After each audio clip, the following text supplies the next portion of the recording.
தமிழ்நாட்டில் உறுதி ஓய்வூதிய திட்டத்திற்கு மார்க்சிஸ்ட் கம்யூனிஸ்ட் கட்சியின் மாநில செயலாளர் சண்முகம் வரவேற்றுள்ளார். தூத்துக்குடியில் செய்தியாளர்களிடம் பேசிய அவர், அரசு ஊழியர் ஆசிரியர்களின் நிலுவையில் உள்ள கோரிக்கைகளை படிப்படியாக நிறைவேற்றிட வேண்டும் எனவும் வலியுறுத்தினார்.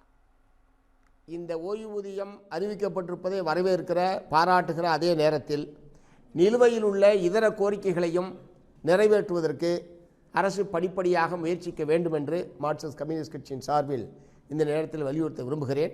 ஏனால் ஒரு மாபெரும் அறிவிப்பை வெளியிட்டுவிட்டு துறை சார்ந்த பல தொழிலாளர்களுடைய ஊழியர்களுடைய கோரிக்கைகள் நிறைவேறாமல் போனால் அது அந்த ஊழியர்கள் மத்தியில் ஒரு அதிருப்தி ஏற்படுவதற்கான வாய்ப்பு என்பது இருக்கிறது. ஆகவே பல்வேறு நிதி சுமைகளுக்கு மத்தியில், கடுமையான நிதி சுமைகளுக்கு மத்தியில் தமிழ்நாடு அரசாங்கம் இந்த அறிவிப்பை வெளியிட்டிருக்கிறது. ஏனென்றால் மத்திய அரசாங்கம் தமிழ்நாட்டுக்கு தர வேண்டிய நியாயமான நிதி பங்கீட்டை அவர்கள் வழங்குவதில்லை. பல்வேறு திட்டங்களுக்கான நிதி ஒதுக்கீட்டை அவர்கள் வழங்குவதில்லை.